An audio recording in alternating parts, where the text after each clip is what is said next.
They will come up to me at the end of the show. Hello. Hello. Hi. Sorry, we're straight to the webcam. Thank you very much for joining us today for today's Fringecast. Today we're focusing very much on you. We've spent a lot of time in previous episodes, if you've joined us before, talking about your show and preparing for that and your professional development. But actually, today's session is very much about you and making sure you're in the best possible state so as your show can be. And so as you're prepared for what's going to happen in August. So I know you've just turned the webcam off, Daniel, which I was very pleased about. But actually, we should probably say hello and introduce ourselves, although we are all Fringecast veterans at this point. Yeah. Hi, my name's Alan. I'm the registration manager here at the Fringe Society. So I look after anyone who's registering their show and also look after events like this. Do you want to start that? Say Amy. Hi, my name's Amy Taylor. I'm the media and marketing advisor at the Fringe. I advise participants on how to contact the media and marketing their show. I'm also a journalist and I have about 10 years experience covering the Fringe. Hello, I'm Rachel Sanger. I'm head of participant services at the Fringe Society, which means I head up the team within which registration sits, but also the Fringe Central programming all sits within that side of things, and a lot of the help and advice that we give on the ground during August sits within my team. And hi, I'm Daniel, and I'm the digital marketing coordinator here at the Fringe Society. That means I look after our social media, our email marketing, and lots of other digital projects in between, such as these Fringecasts. So as we're going along, if you suddenly can't hear us or can't see us, do let us know in the live chat, and I will try and fix it. No guarantees. I'm laughing because that was the worst description I've ever done of what my job is. It's been a long day. I always struggle with, I'm the registration manager, which means I manage the registrations. Great. So Daniel, you mentioned live chats and things. Yes. If people are not long-term Fringecasters, how can they engage with us? How can they get involved? Sure. So Fringecasts are a little unusual, I guess, because we're a podcast that we do completely live and pretty much unscripted. So they're more dangerous. So you may be listening to this live, or indeed you may be catching up with this sort of as a podcast resource at a later date. But if you are tuning in live, you should be able to see a live chat feature on the top right-hand corner of the screen if you're on a computer, or under the button that says live chat on a mobile device.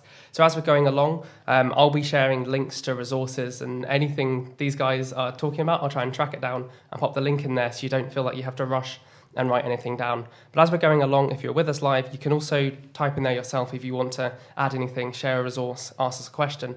If you do that, I'll share it with the guys in the room. If you're catching up with us later, that chat will be recorded as we go and it updates live. So when you're watching the second minute of this, you'll only see what's been said up to the second minute, but then as we go along, and maybe Alan talks about a link, or Rachel talks about a link, or Amy talks about a link, they'll all go in there, you can click through, you can catch up later, along with this whole recording, which is going to live at the same address that you've accessed it today, forever, in theory. Great. So today, just talking a bit about the session, at this point we normally sort of give you a big detailed list of what's coming up and what slides are coming, but actually today's a lot freer than that. We want it to be as much of a conversation as possible. So in this slide, I kind of just wanted to put into context what we're doing today and what we want to get out of it. I want to start by saying we're in no way claiming to be mental health professionals. That's not what this is about. It's more about sort of your well-being. One thing we do know very well between us is the Fringe, and the stresses and the ups and downs that can cause. So what we want to get out of today is actually basically sort of give you some tools and some tips and some support just to know like what to expect and prepare yourself for that. And actually Daniel said something about this being accessible like at a later date. So if you're listening at a later date, thank you. But if you're listening along today, one thing I would really encourage is to share this with another artist that maybe hasn't. Pay it forward, as it were. In the rehearsal for this, I definitely said play it forward. So thanks, guys, for updating me that it's pay it forward. Anytime. But, yeah, Anytime. But just like actually, I think we've got a really nice important message for actually listening along to this and actually taking some time to focus on you at a point in the year where I'm very aware you'll be focusing on your show and all of the stuff that comes with that. Yeah. Yeah. Just checking that no one else had done that. We had Millie got in touch saying that she lost a picture of us, but basically as we're going to go, we're going to switch in between some slides and this webcam. Obviously the slide about today didn't have much on it, so I jumped between us and the webcam, but a lot of the time we'll just be focusing on us because we're just talking about our personal experiences and things we've encountered rather than reading bullet points off a screen. But speaking of bullet points off a screen, I'm about to read some off right now. So this is episode 11 of this year's Fringecast series, and we've covered a range of other topics, which you should hopefully be able to see on screen.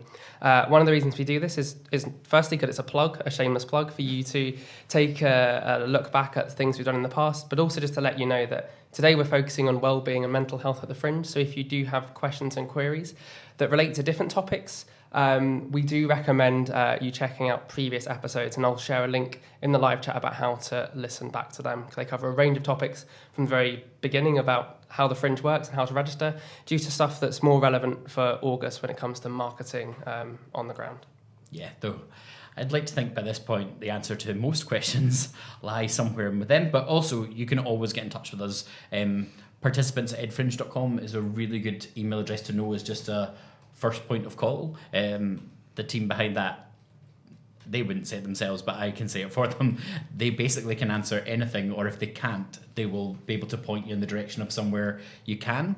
And it's just a really good first base. They can either triage that to another department, or they can help. And one thing I think we can't say enough is, even if you think your question is really small and insignificant, if asking us that question just removes an element of stress from you, it is worth asking us. Ask it. It's literally what we're here for. So we've said we a lot. I should establish who we are. So we are the Edinburgh Festival Fringe Society, which is the charity that underpins the Fringe.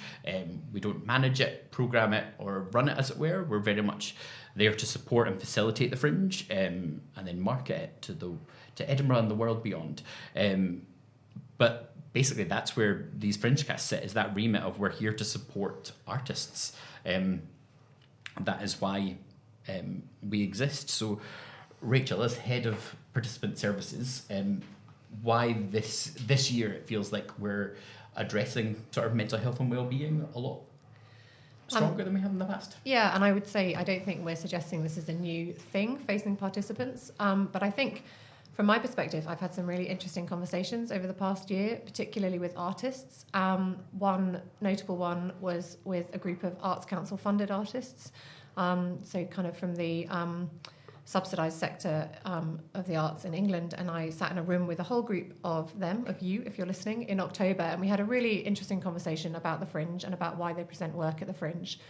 And one of the things that really struck me at the end of that conversation was how stressful presenting work can be at the Fringe for artists. And I think I've never presented work as an artist at the Fringe, but I encounter an awful lot of artists who have, and I think it got me thinking about whether the nature of the Fringe makes it a particularly difficult environment to present work in, and if there is something that the Fringe Society can do to in some way mitigate that stress, or at least counter the fact that the nature of the Fringe and the environment of it, the number of shows performing, we all hear multiple times people talking about the fact that it's the world's largest arts festival and X thousand of people are here, and all the amazing opportunities you can get from the Fringe, and the fact that it's very expensive to present work at the Fringe, and all those factors I think create a unique environment where artists are potentially less protected and less supported in presenting their work than they would be in other environments. And I don't think there's necessarily much that we at the Fringe Society can do to change a lot of those factors, but I thought there might be something we could do as an organisation to place supporting mechanisms in place for artists around that. So that was sort of that, and a few other conversations sparked us thinking about it and thinking about how we could do something a bit more focused around it through the mechanisms we have, which we'll talk about in a minute, for example, Fringe Central. It's so interesting you hear you say that, because I actually, my background, I have done it. I've been a participant at the Fringe and used the services of the Fringe Society as a massive support, particularly one year. And it does feel like something of just like having someone there as like a sounding board to help. And I think what's relevant actually, Rachel, is the time we're doing this isn't an accident. Yeah. So from today, that is one, I'm sure people have heard it. I'm sure Daniel has probably posted about it on social media. I'm sorry about that.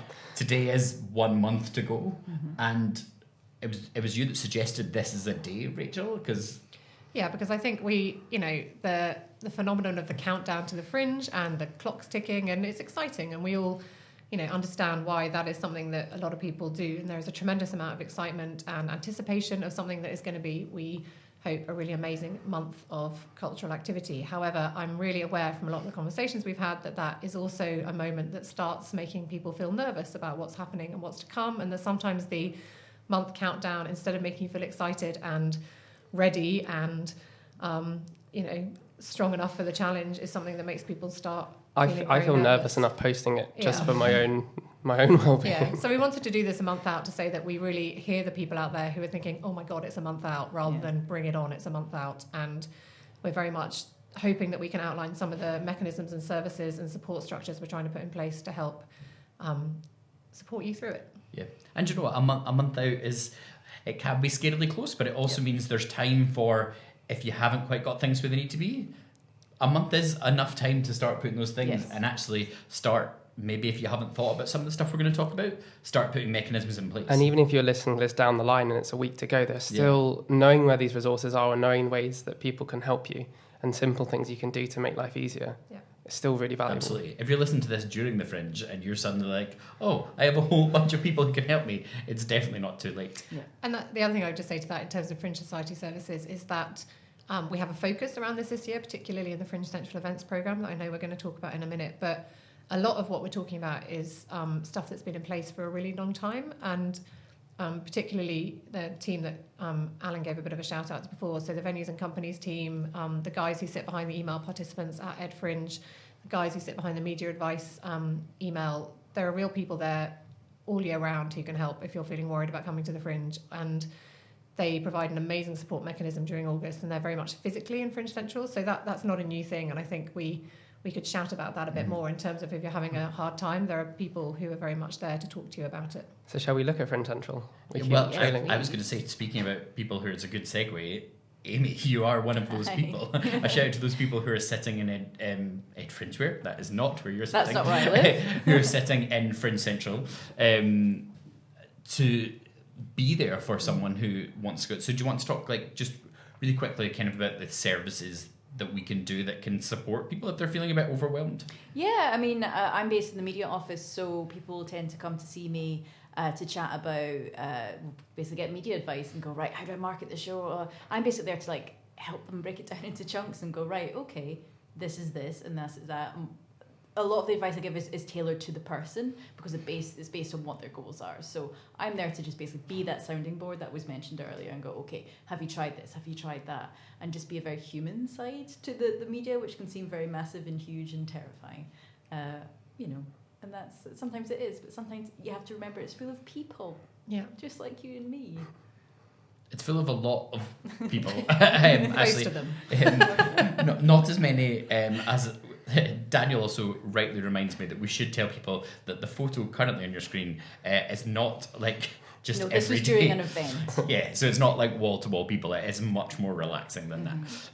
It's probably worth saying that the image we use to sort of promote this, it's more typically like this. Yeah, beanbags and sofas. And 200 people. Yeah, absolutely. So Fringe Central is our performers hub, which is based near George Square in Edinburgh. It's on the corner between Chapel Street and Windmill Street, which I always think sound lovely, quaint places. Whimsical. But basically, it exists for performers to use kind of in whatever way best suits them. Yeah. So we've got lots of events. We're going to talk about the Fringe Central events programme very soon, but actually one of the main purposes of Fringe Central is just to be there for you. It's where, I know you talked to me about just the number of people you bump into when you're there. Oh yeah, it's just a nice place just to hang out and have a nice coffee from the cafe, and there's always something going on in there and people passing through and chatting, and I'll see pals there and just, but oh my gosh, it's you, let's have a quick chat. It's a really nice place to just catch up with people. Yeah, I think we talk about the services of Fringe Central all the time. So you can do your printing and you can do your admin and you can be it's an informal place. Cutting out stars, but actually you can, like Rachel, it's as much about going and having a seat on a couch and maybe chatting to another performer and making that bond. I would just say, Alan, you said it was a space for performers. I just want to expand that a little bit because I think there's a misconception. Fringe Central is not just for people who are on the stage. It's very much for the, sorry, I know you know this, but it's very much for the kind of wider team. So if you're part of bringing a show to the Fringe in any sense, if you're a person who's at the Fringe as a media reviewer, as somebody who is programming work, as an arts industry person, it's there for kind of participants in that wider sense. So I wouldn't want it to feel like it's closed. But yeah, a lot of people use it just for meetings, for hanging out. It's a kind of space that if you're having a brilliant time, you can come in, you can print off your flyers and your 5-star reviews and staple them to your flyers, give us a high five, shout at everybody what a great time you're having, and then get back out on the street. But it's also a space that if you just need a bit of headspace, or if actually you do want to talk to somebody, if you're having challenges around your venue relationship, there is a team in place there. If you ask at the reception, you can sit and talk through those with you. You can talk to the media team if you want some advice around your media campaign. The Arts Industry Office and the Associated Artist Development Service sit in there that we've talked about on previous Fringe casts. So if you're struggling a bit with how to engage the right people in coming to see your show, there are people there who can sit and talk through that with you. So it's got the very practical services, but it also has meeting spaces, the events program we're going to talk about. And new for this year, we've listened to the fact that quite a lot of people talk about the challenge of trying to find a quiet corner during August. And so we've secured a new room for this year. So if you know Fringe Central is a building, it's on the right as you go in. If you don't know it, it's on the right as you go in. I'm very excited about this. It's going to be called the Respite Room, and it's essentially a space that we are taking over, which will have a certain amount of well-being focused events in it, and some sort of networking and community building events, sort of acknowledging the need to help people find communities in the Fringe. When it's not being used for a programme event, it will be available as a kind of quiet working space, a co-working space really. And the idea behind that is that it's a space you can come if you need to write a funding application for after the Fringe and you just need a bit of space where you can do that. It's that sort of a room. So we're hoping that will be, we very much put it on in response to people telling us they needed that sort of a space around Fringe Central, because while the concourse is wonderful, and some people, I don't know how they do it, but absolutely manage to sleep on the sofas in the concourse and relax in that space. And while it's not always as busy as that previous slide showed, it is a buzzy space. It's not a quiet space. It's an active, space full of people having meetings, doing things. So if what you want is a quiet space, we're hoping to provide that through the Respite Room this year. And if you want to read a bit more about Fringe Central, I know we're going to go on to the events programme in more depth. I've popped the link into the live chat. That's just that overview of Fringe Central. But on that, it links out to pretty much everything I think we can imagine about what Fringe Central has to offer. It's great. It's just popped into my head that basically the Respite Room is kind of like the quiet carriage on the train. Yes. But better enforced. Yeah. Yes. Where you just want that space. With reliable Wi-Fi. One of the things, like, kind of as the last point in Fringe Central before we go on to focus more closely on the events programme that we run, and people kind of balk me because this is becoming like my catchphrase in Fringe casts, but I would say you don't know what you don't know a lot of the time. So actually, sometimes if you're just feeling a bit overwhelmed and a little bit stressed and you can't really like pinpoint why, sometimes actually just coming in and having a chat, like before you get to like the media advice team, we have a whole team of Fringe Central stewards assistants who can talk to you and who will be able to say, oh, actually, we've got our colleagues in this office who sound like they'll be able to speak to them. So actually just basically come and say hello if you're ever feeling anything less than rosy, or if you're feeling rosy. And there's one final thing on what they can do. They can also, I mean, we'll talk a bit more about this too probably, but as Alan said, we're not mental health professionals. We do have mental health first aiders in Fringe Central, so there are people there who have had training to be able to triage in the first instance if you need to have a conversation. But the key thing that we do in Fringe Central is help you to find or signpost you towards more support if you do need it. So we will be very clear when actually an issue being brought to us is not something we're qualified to deal with, but we should hopefully, if you come into Fringe Central, be able to signpost you to organisations that absolutely are qualified and able to deal with it and help you out. And particularly if you're in Edinburgh and it's not your home city or your home country indeed, and if you don't know where you go to get that extra support, come in and see us there and we will help you find the place that you can go if you need proper qualified support or advice. We sound like a sort of Fringe embassy. Yeah, we are a bit like a Fringe embassy. Great, so the Fringe Central Events Programme, which you've heard us talk quite a bit about, what is that, Rachel? Sorry, a nice vague question. The Fringe Central Events Programme is a programme that we pull together every year through an open call, but then also kind of targeted strategic partnerships and events that we want to put on as the Fringe Society. And It is put together by the very lovely Katie Queen, who is our artist development manager, and she works with a team of Fringe Central young people, so young curators who help her put that together. It is essentially a programme of events. We've got, I think, 103 events in there this year that are free to everybody taking part in the Fringe. If you registered with us at the Fringe Society, this is your programme. That's what comes within your registration fee.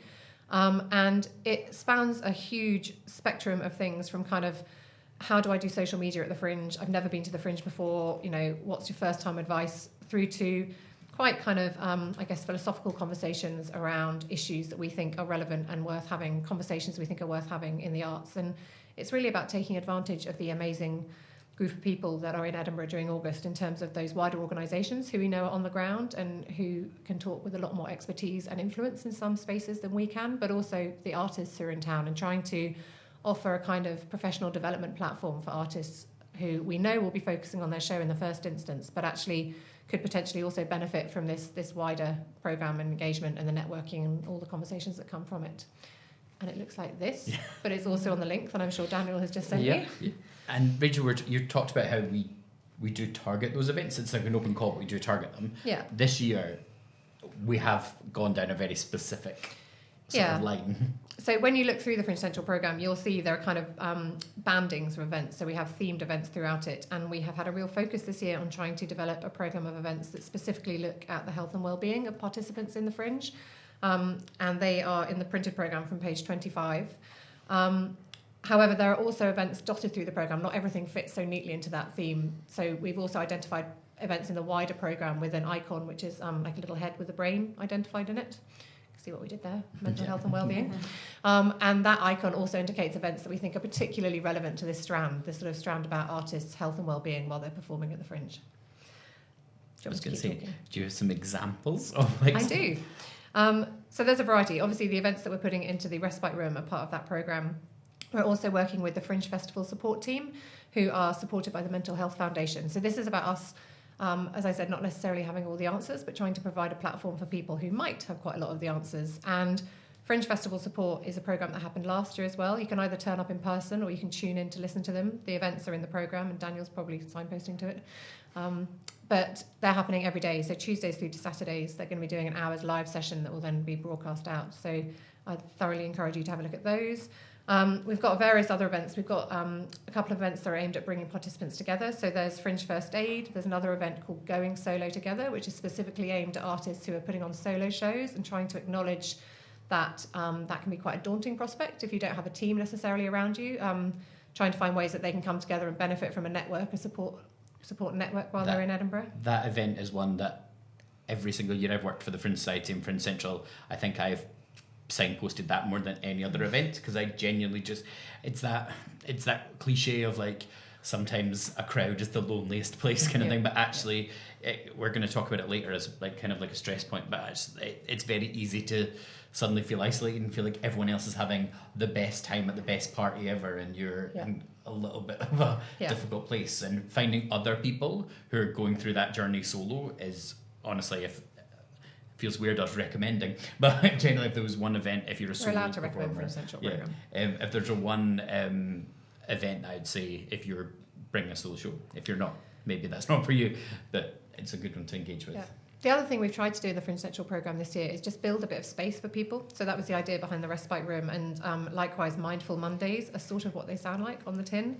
It's kind of a space that we're giving over for 2 hours every Monday of the Fringe, and we're really just opening it up for participants. So if you are a yoga expert, or if you think you could run a particular workshop that would be a benefit to your fellow participants and you would like to do that, there's an email, contact fringecentral@edfringe.com, where you can tell us that you'd be interested in literally running a bit of that session, and it's just an open space we're giving over to participants to kind of create a bit of space for themselves within the melee that is August. And the definition of a session is incredibly broad, because within the Fringe Central Events programme, there's just one where a group of people are going for a swim in the sea. Just to get away from it. And that event, actually, interestingly, it wasn't programmed by us, but they got in touch with us to ask if there was anything we could do to help promote it. And Fringe Central events all have to happen within Fringe Central, so it was a bit of a conundrum for us. But actually, I swim during the Fringe, and it's what gives me my headspace. I find it quite important, and I just thought it was such a lovely idea. So we've given them their special little box in the health and wellbeing section, and they're just meeting up 3 times during August in the chilly waters of Portobello, and we thought it fitted really nicely into that idea of actually helping artists find ways to help themselves get through the month. Particularly, a lot of people don't realise Edinburgh even has a beach. Yeah, Portobello Beach. I think the 14th. I know they're doing one on the 14th, but there are 3. And do you know what? It's one of those things when people ask us like, oh, what's your like bit of advice for like thriving at the Fringe? Almost everyone I know that works here at some point says, oh, like escape the bubble, like head to Portobello, or our colleague Kevin runs up Arthur's Seat an amount that is unfathomable to me. But just like Edinburgh it's a small enough city that actually you don't have to go too far to actually feel like you're a little bit removed. Yeah. The last event I just wanted to give a bit of a shout out to, and I guess this is the last thing, is that some of the partners we're working with I think are really exciting and will bring a lot more expertise into this space than we could. So Arts Minds, which is an amazing initiative, are programming the Sanctuary again this year, which is a kind of space including massage and kind of, again, a quiet space, a bit of peace and a bit of an opportunity to kind of get out of the fray. And so that's happening again this year. But various other people have kind of helped us and advised us on the journey to what this programme looks like. Sick of the Fringe are an organisation that we've been keeping company with and continue to do so, looking ahead to the 2020 programme. So I think this is a bit of a shout out too, that it's not a finished product. And if you think there's a gap in the programme, or if you think there's something you could bring to it, either look at the Mindful Monday sessions as being a kind of still open call for people who want to contribute, or do get in touch with us, because we don't have all the answers, and we're really interested in partnering and working with organisations who have infinitely better connections and expertise in this area than we do. I think that's a really good point that we try and make in Fringecasts in general. Like we're trying to cover as much as we can, but we do have to do quite broad strokes sometimes to cover everything. And genuinely, like these are for you, people who are listening. So like if there's anything you're like, I really wish we'd covered this, absolutely let us know at the end. I'm sure Daniel will tell you how you can feed back to us in our lovely survey. Great, so that's kind of like the end of part 1. And part 2 is going to be like us having a bit of a natter. That might be a really Scottish word. Conversation. But first off, I believe, Daniel, we're going to have a message from Shona, who's the chief executive of the Fringe Society. I don't know why I said it like that. Executive. Shona's the chief executive of the Fringe, and I sat down with her, I was going to say earlier today. I didn't. It was last week. But basically just asking if Shona had any sort of tips for she has for. I'll give it a go, and it means you have a minute to practice how you say the word executive. Okay, great. Thanks, Daniel.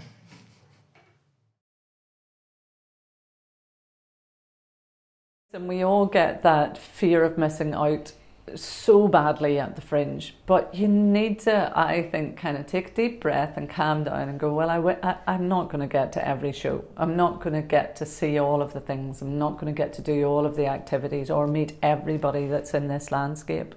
But maybe start off with a kind of a realistic list for yourself of who are the people I definitely want to try and catch up with whilst I'm here.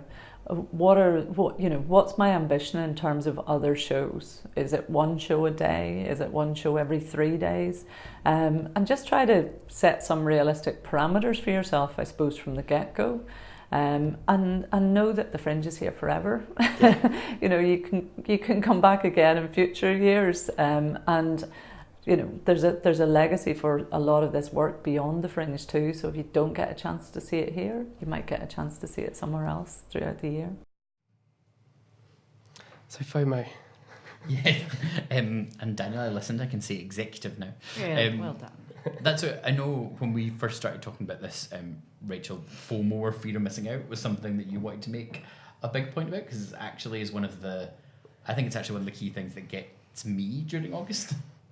Yeah, I think it's kind of FOMO, but it's a more expanded version of FOMO. So I think there's a sense that everyone is here, and if you don't see everyone, meet everyone, and that's where we've even started thinking about seeing all the shows you want to see, in addition to the fact that most of the guys who are engaging with this programme will be also trying to put their own show on, which is, a massive effort anyway. I think it just all becomes a bit overwhelming, and I know that I absolutely suffer from FOMO during the Fringe, and it's something I've had to really check in the last couple of years, particularly last year, because competing challenges around your time during August mean that you just are never going to see everything you want to see. There will always be that meeting that you just can't get to because, actually it's in the middle of nursery pickup. Amy and I were just talking about this before the session, and sometimes you just have to prioritise life, and you do have to miss that meeting. And it feels desperately stressful, because you think, well, this person is a Canadian programmer or festival director and they're only going to be in Edinburgh for these 3 days, and if I don't meet them now, that's it. But do you know what? Email and telephones and Skype and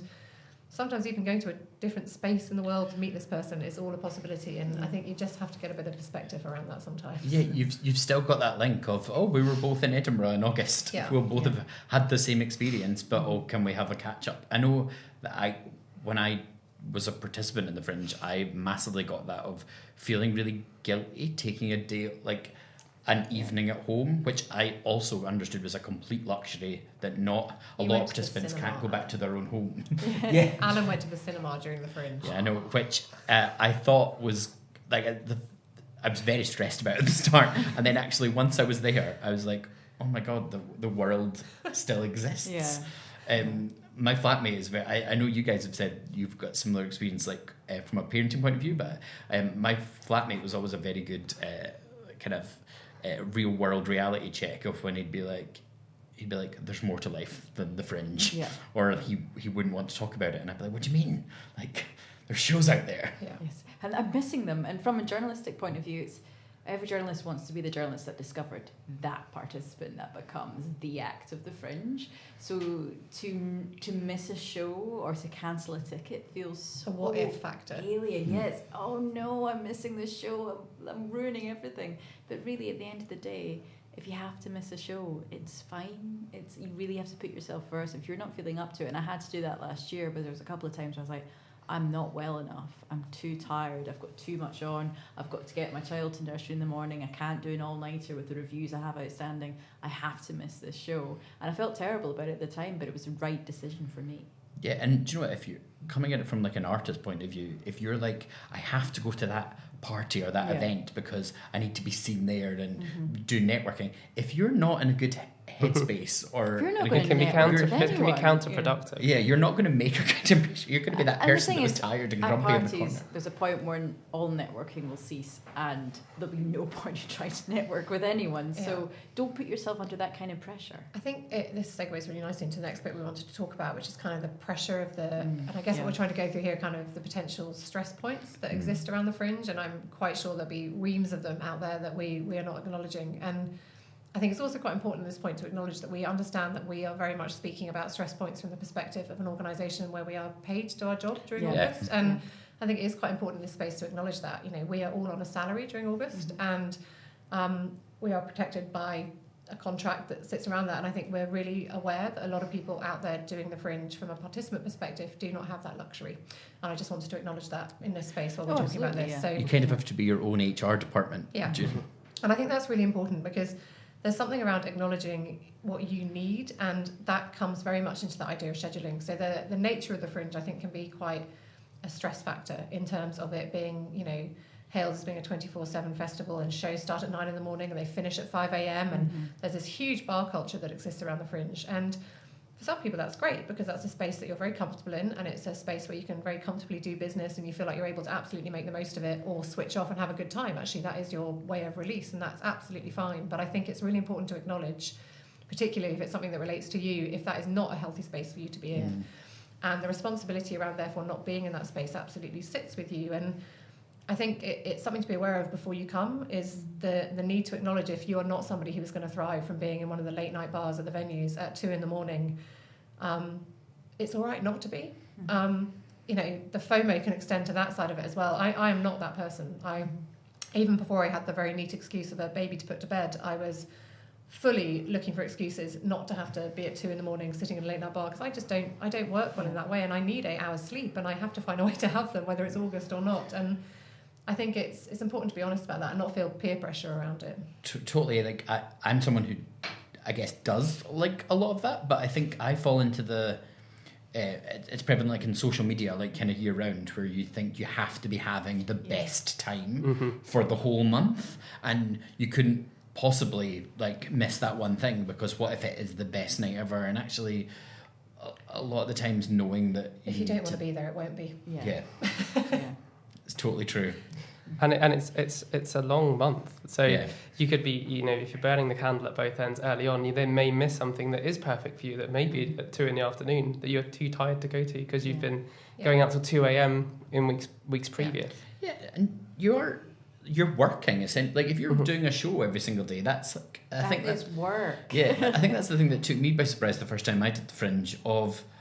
I thought, because I was the writer rather than anyone having to be on stage every day, I was like, oh, my bit's done, that's fine. But actually the sort of commitment and the energy taken to like put on that work every day, and then also deal with all those things that you can't plan, that the journalist that will email wanting to see it, or like an industry contact that you've just heard about, like suddenly all those little things, and you realize like, oh, I'm working.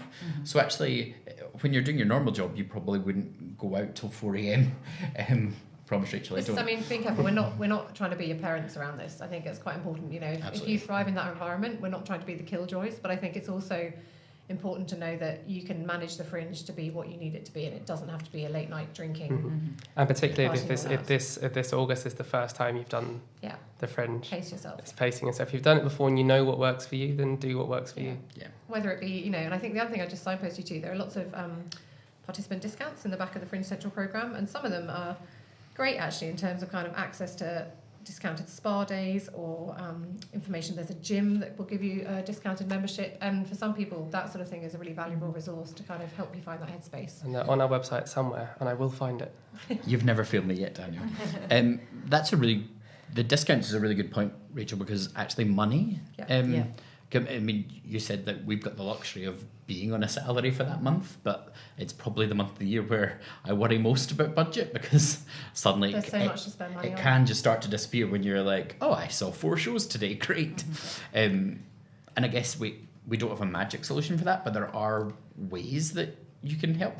No, I think a lot of the strategy around that, my advice would be it's planning. It's about strategy before you get here, and I think trying to be very careful around allocating budget to those things you want to do, having a budget for shows you want to go and see, taking advantage of the fact that, you know, some of the venues will let you go and see other shows within their venue with your lanyard if they're not full houses. So seek out the deals and try and add to your experience that way, but also just the strategy before you get there, because I think a lot of the financial anxiety around the Fringe is around your expectations of what you're going to get out of it. And it's that balance of what you're putting in versus what you're hoping to get out at the end. And so a lot of those things are things that the other Fringe casts we've done will give you some resources, and there are some budgeting tools on our website. If you don't have a really clear budget now, I would do it before you get here. If you're here already, do it now. Don't go to the bar tonight, write your budget. And we have budgeting tools on the website, which I also pop in after the bit where I put the discounts link in, because I did find it. Yeah, sort of setting your expectation, making sure that when you place budget, you understand what your expectations around it. You know, if you've got PR support, you know why you're spending that money on that, and you're getting value for money around it. So I think there is no clear answer, because it's about making sure you identify what you want to spend your money on, and then also what you want to spend your money on beyond your show to make sure you have a nice month. Vegetables. Spend some money on vegetables. Yeah, because you talked about planning, and actually preparing meals if you can at some point is a huge one, both for like sort of health and well-being. And I do not practice what I preach as much as I should here. And also like the financial implication, because actually you have a day out in the Fringe and actually you realise the money you spent in shows is like this big, but actually the drinks you've had around that, and then you're like, oh, I've not had time to go home, so I'll just grab this takeaway, and suddenly you're just actually being unhealthy, and sort of the money's just in free fall at that point, whereas actually a little bit of forward planning can help ease that a little bit. Absolutely, yeah. Cool. So, like, I feel like FOMO has been very well covered. Amy, I'm going to come to you with this one as the journalist and the keeper of the media advice. But a lot of people are coming up with sort of the development of their career in mind and the show, and they're wanting that show to be a success. And with that can come critique. What do you want to say about that? Well, reviews are, well, they're a hot topic, aren't they? And not everyone is going to get the review they want. I always say reviews are like luck. They can be good or bad. But what you can get good stuff from a bad review. I always say you need to have a sounding board with reviews, because if you get a review that wasn't as positive as you hoped, ask somebody in your company or a friend or somebody else to read it. Say, please can you look at this with an unbiased eye and just go, look, does this look as bad as it is? And sometimes it really doesn't. And sometimes you can take things extremely personally when the writer didn't mean it in that way. And if you find something constructive in there, like, oh, maybe the tech was a bit off, you go, you know what, that's really fair. Okay, we'll take that on board, do that for next time. The show you do at the very start of the Fringe might be a bit different from the show you finish with, because shows grow and they change, and reviews have their part in that. So take what you can from that. Yeah, there will be times where you might have to contact the journalist about if there's a factual inaccuracy in your review. Absolutely do that. Contact and say, hey, thanks for coming. Can you just change this? You spelt somebody's name wrong. Like, they will want to change that if they've made an error. Absolutely. That's fine. You're well within your rights to do that. And I would say this is the kind of comment that everyone's like, that's easy for you to say, but actually not giving them too much weight. I got a really good bit of advice one year, and I actually think it was from someone at the Fringe Society, and it was to give myself a day to be mad and upset about it. Yeah. Like, don't suppress it. And do you know what? It wasn't that bad a review. I have since used pull quotes from it. But it was that having a day to like have a little bit of a moody strop. And I did go out to a bar that night. But also I went to go and see shows that had been on my list. I kind of just gave myself a day to be mad at it. And then waking up the next morning and being like, okay, that's done. The great thing about reviews is if you want people to see them, you can absolutely push them out front. Yeah. And if you don't, you can just forget about them. Yeah, ignoring them. At the end of the Fringe, we ask thousands of people that visited, what are the ways you plan what you go and see? And there are so many different ways, whether it's the programme, the app, and the reviews. They're all part of it, but no one thing is what makes or breaks whether someone wants to come and see your show. So if there's a review that isn't quite what you wanted, it's not make or break. Yeah, exactly. Just leave it alone.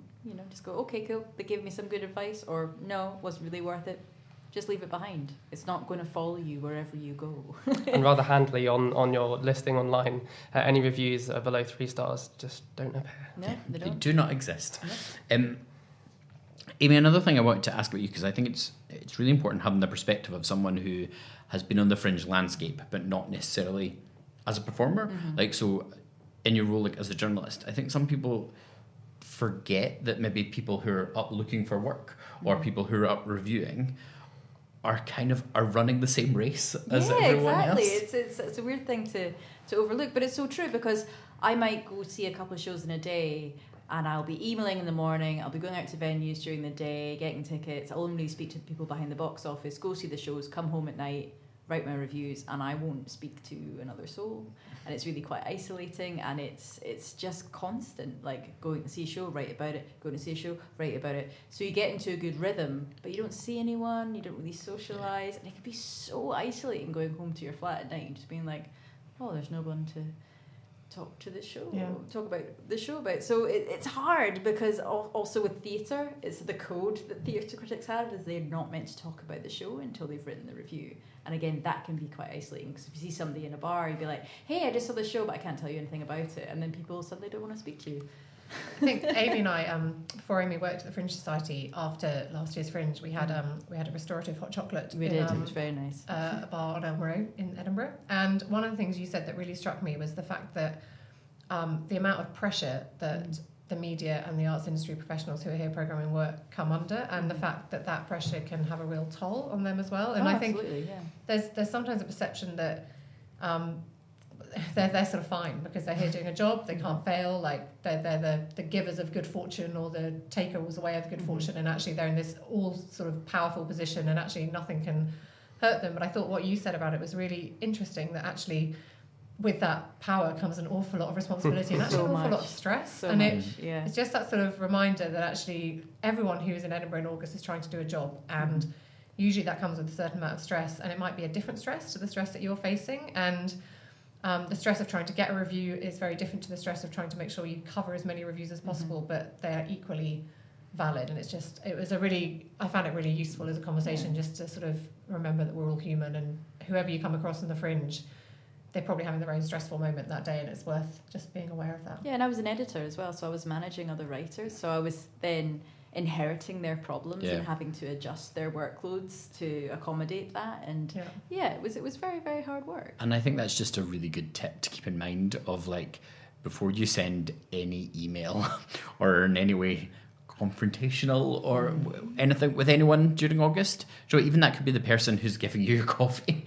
Like everyone is having like Everyone is human. a tough month. Yeah. A really good month as well in a lot of cases, but like there's just a lot of high pressure on. So just kind of be aware. Maybe draft an email and then leave it, and then go back and read it the next day before you click send. But we've talked about like kind of outside critique of your show, I guess. But there's also, I guess, you're a lot of people haven't had the chance to experience their own show close up, maybe 24 days in a row in front of like a completely different audience day in, day out. And I think it's also important that you are ready for that and that kind of up and down.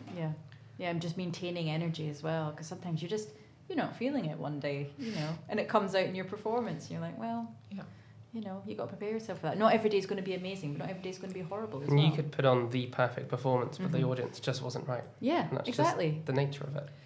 I think there's something following on from this bit about content of shows as well. And one of the really interesting things that came out in the conversations I've had over the past kind of 8 months, I guess, thinking about how we can bolster the support the Fringe Society offer in this area, is the real trend around, partly because we talked about the economics of the Fringe, so there tend to be quite a few one-woman shows happening during the Fringe, and I think the challenge around work that's being presented by a solo performer, and particularly the really strong genre of work coming through that's autobiographical and sometimes talking about personal experiences, sometimes very traumatic personal experiences, and the kind of development of work that is presented by the person who's had those experiences or is still having them. I think the Fringe is a particularly challenging environment for that work, and that was something that came out very strongly from artists that I spoke to. The sense that actually the nature of the Fringe, the quick get-in time, the quick get-out time, the fact that it's different to other festival or theatre presenting environments where you might have a bit of decompression time in a green room after your show, and hopefully a nice stage manager will make you a hot chocolate and you'll have a bit of time to decompress and think about, or even a Q&A with the audience, I think there's a really interesting thing around the Fringe and how we create more space for Q&As so that actually audiences can really have a chance to digest and think about what they've seen and the personal effect that might have on them, but the performer can also have that experience to just understand who's in their audience a bit better. We're thinking about all those things, so rest assured they're sort of works in progress, but I think in the short term I was quite interested in thinking about how we can create a space that enables a performer who acknowledges that sometimes the Fringe is a really challenging environment to put that sort of work on and is not necessarily the most nurturing, supportive environment.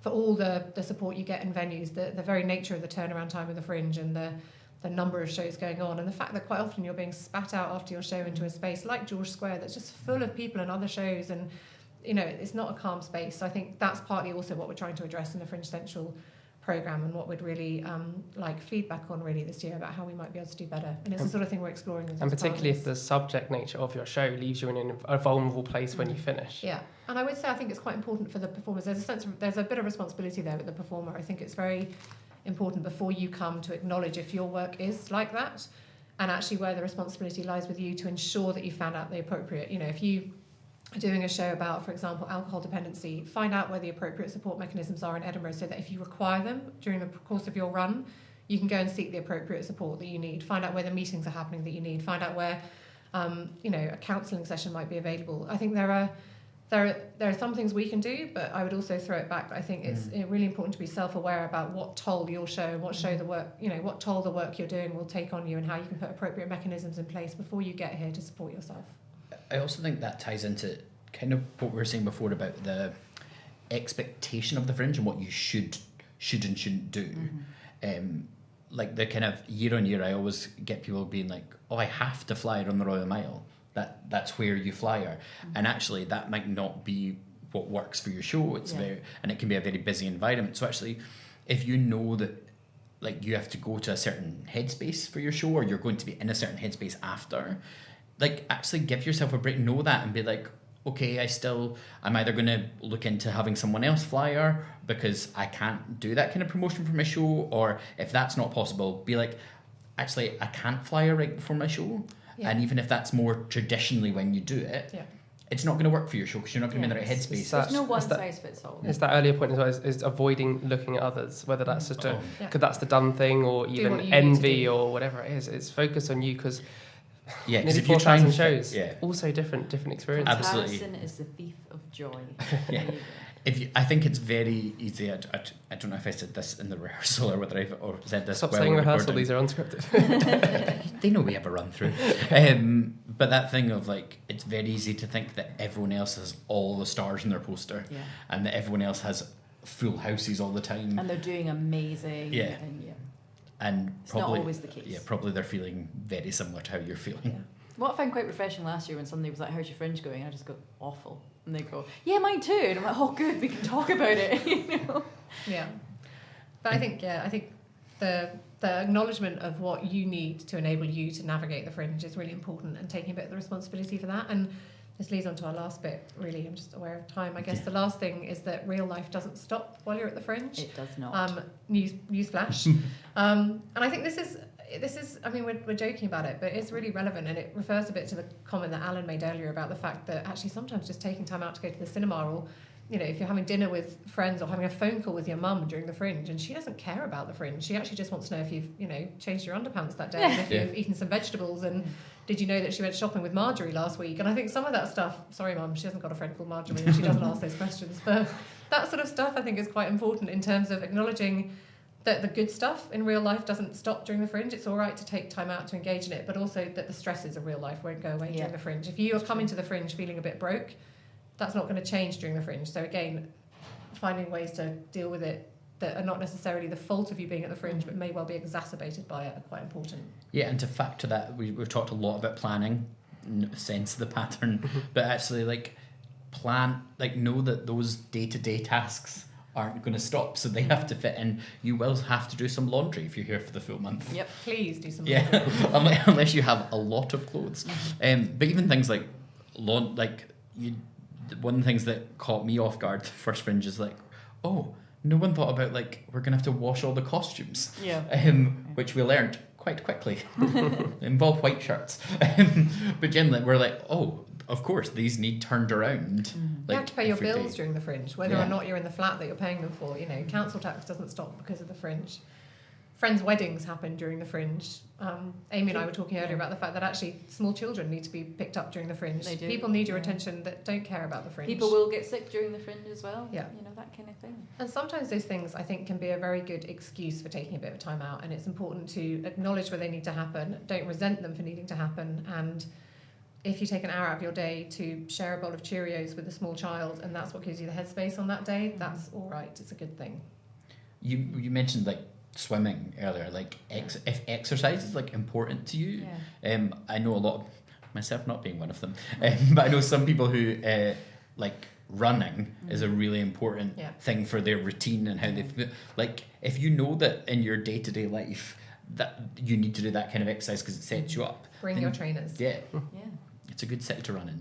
Trying to retain a sense of normality amidst the extraordinary world that is the Fringe. There's some really nice forums and stuff around that pop up, so keep an eye on social media. I think there's a show this year where they're going for a run together. There's somebody who's, I can't remember, sorry, I should be on, so that's a real challenge for Daniel. I have no idea where it is, but If it's a show, if it's you, tell us, I'd have to be but impartial, so I wouldn't be able to find somebody it. is doing a show that involves meeting up for a run. There's this wild swimming group that are meeting up once a week. There will be lots of forums and networks on the Edinburgh Performers Forum on Facebook that will have ideas like that. And do you know what, like, and maybe like a final point on the real life thing is the Fringe can very easily feel like it's all encompassing, but one thing that surprised me, how easy it is to actually block it out as well. Like I imagine once you get into the routine of you're just there with your small person, feeding them Cheerios, covered in Cheerios. yeah, and suddenly you're like, oh yeah, it can almost just go in that box. And it must. Yeah. For this time, it's all right that it has to. Yeah, exactly. Yeah, or while you're ploughing up and down the swimming pool or whatever you need to do. Great. Sitting in the cinema, Alan. So we've got about 5 minutes. There's a little bit of housekeeping to wrap up and then an extra bit of video at the end to finish. Yeah. So are there any more on these topics? Or if there is... I'm really quick. Just want to say, keep talking to us because I don't think we claim to have had all the answers. That was a lovely segue. You don't know what it can go on the I screen don't know what's now. about to happen. But I do think keep talking to us because we don't have all the answers, and what we're doing is trying to acknowledge that the Fringe is not always an easy place to perform, and we would like to help as much as we can. And here are some of the ways you can keep talking to us. Rachel genuinely didn't know we were about to do that slide. So as I look after the Fringe Society social media, I am very biased, so I will tell you to follow us on Twitter and on Facebook. But particularly, if you haven't already, check out the Edinburgh Festival Fringe 2019 Artist Group. So that's a group that we look after. When you apply, you have to put in some quick details about your show and your venue, just so we can verify it only contains people performing at the Fringe. And it's a really handy space to ask questions or advice from other performers, and there are indeed members of the Fringe Society team in there who can come and answer those questions. Peer support in there. And then beyond that, we've also, if you haven't followed it already, we have specific artist-focused accounts called @Fringe Central, named after our hub during August. We have that both on Twitter, and quite newly we have @Fringe Central on Instagram. As we've been going, hopefully in the live chat you'll see quite a lot of links. I think I've kept up with everything, but if I haven't, I apologise. But you can get in touch with the team by emailing participants@edfringe.com, and they'll be able to point you in the direction of whatever you need. If we don't know the answer, we may know the person who does. Yeah. And I guess one step on from that is we do have some Fringe casts left to come.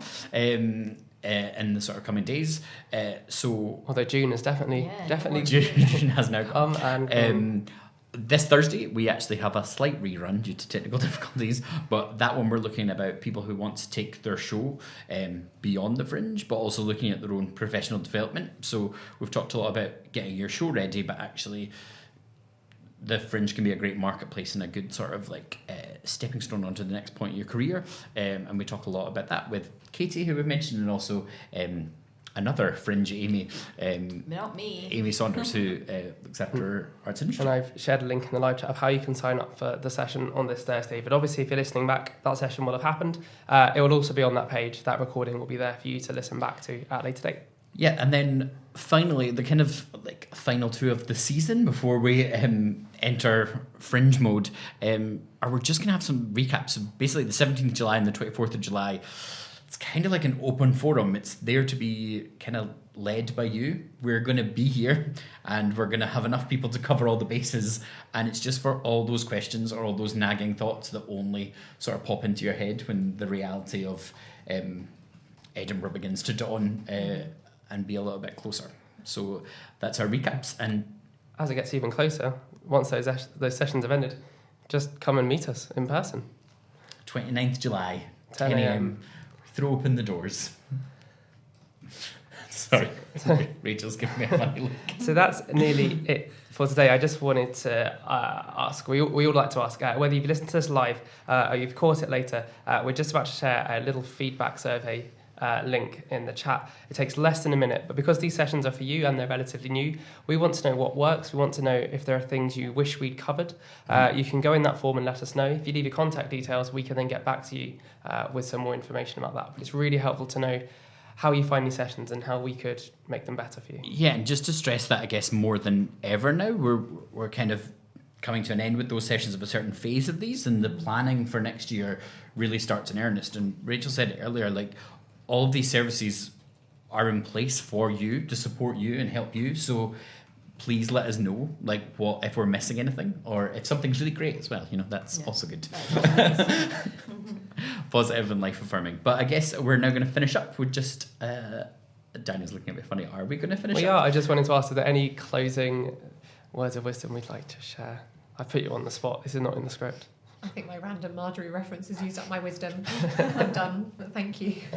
But thank you, Marjorie. Thank you, Marjorie, whoever she is. So yeah, we just did a final message from Shona to talk to. When I sat down with her, I was like, do you have any sort of parting messages for anyone who's bringing the show to the Fringe this year? And if all works technically, then this is what she said. Before that, we'll say goodbye and hand over to Shona.